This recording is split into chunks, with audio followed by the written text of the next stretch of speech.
Saya sampai sekarang nggak paham apa enaknya menjadi pejabat, apalagi sekelas presiden.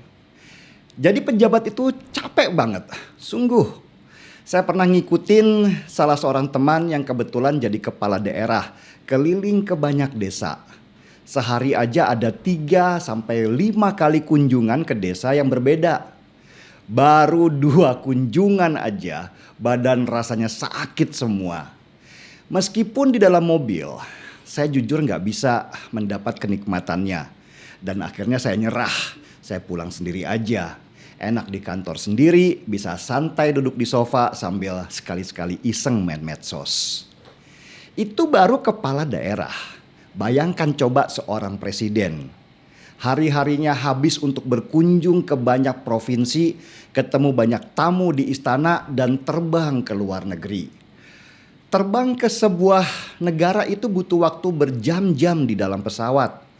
Belum ditambah, seperti kemarin Pak Jokowi mau ke Ukraina, dia naik kereta selama 12 jam. Gila, saya nggak kebayang capeknya.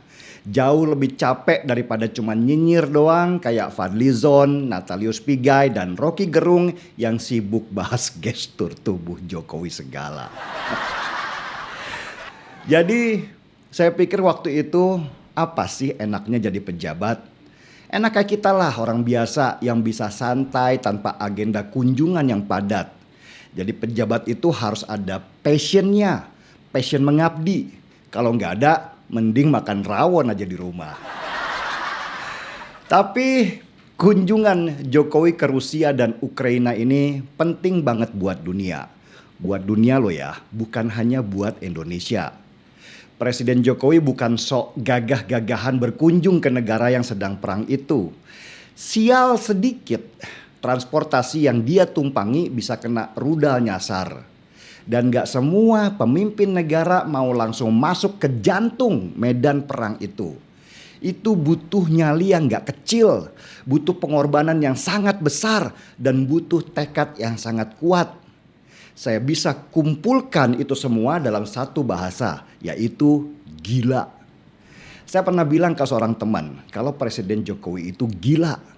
Gila di sini bukan penyakit mental, tetapi sebuah penghormatan kepada seseorang yang dengan nekat ingin melakukan revolusi perubahan meski apa yang dia lakukan itu mengancam nyawanya. Saya sendiri awalnya sibuk mencari-cari arti di balik kunjungan Jokowi ke Rusia dan Ukraina. Apakah itu ambisi pribadi supaya bisa dianggap duta perdamaian? Apakah itu bagian dari pencitraan saja supaya bisa dapat pujian? Ternyata enggak. Misi itu penting sekali dan jika sesuai dengan apa yang diharapkan akan mengatasi banyak hal di dunia ini. Krisis energi sedang menghantam banyak negara sekarang ini. Pandemi yang menghajar dunia selama 2 tahun membuat banyak negara mengalami resesi. Sri Lanka bangkrut karena sektor ekonomi utama mereka yaitu pariwisata anjlok dan membuat jumlah hutang mereka membengkak. Sumber daya minyak bumi berkurang yang membuat beberapa negara mulai beralih ke energi lain yang terbarukan. Arab Saudi yang biasanya pendapatannya tergantung dari minyak harus membuka pariwisatanya sebagai pendapatan utama. Karena itu di sana, di Arab Saudi, mulai terjadi revolusi budaya. Dari budaya yang awalnya kaku, jadi budaya yang lebih moderat supaya banyak turis datang.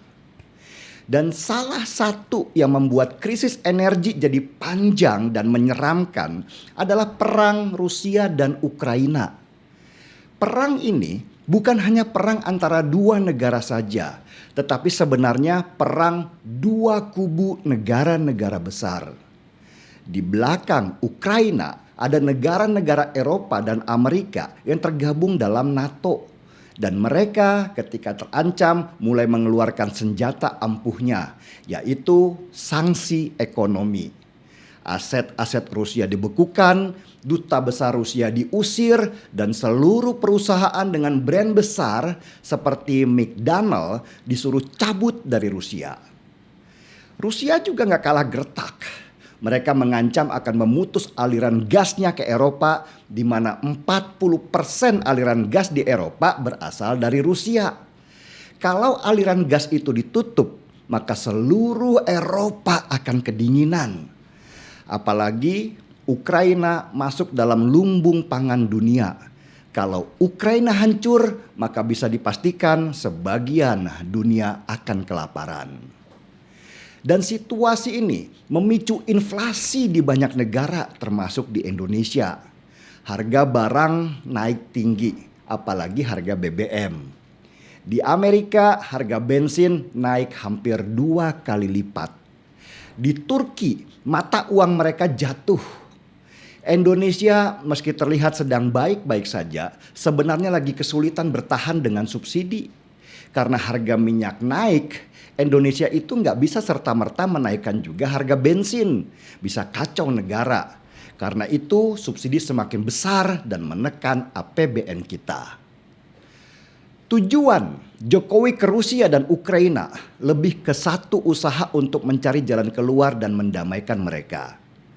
Jokowi itu bisa dibilang sebagai utusan tidak resmi negara Eropa dan Amerika untuk komunikasi dengan Rusia. Mereka sudah nggak bisa bicara lagi dengan Putin karena sama-sama egonya. Butuh seorang negosiator untuk bisa menemukan titik temunya. Gila kan? Seorang presiden berbadan kecil, kerempeng, yang selalu diejek pelanga, pelongo, ternyata bisa jadi utusan negara-negara besar untuk bisa menyelesaikan masalah ekonomi dunia ini. Dan Rusia juga bisa menerima Jokowi karena dianggap tidak berbahaya. Karena itu saya dulu pernah bilang, Presiden Jokowi sebenarnya sudah nggak tertarik untuk menjabat 3 periode. Visinya dia sudah internasional, bukan lagi di skup nasional.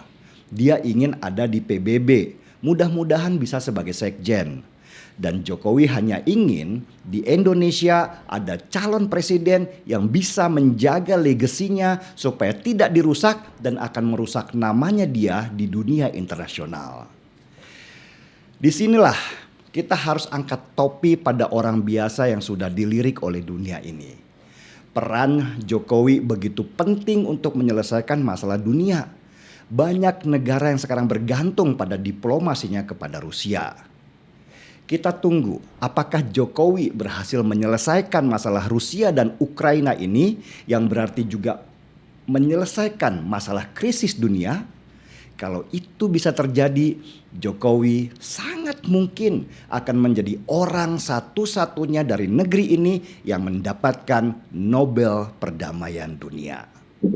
Salut saya Pak Presiden. Dan saya harus angkat secangkir kopi dulu sebagai rasa hormat saya.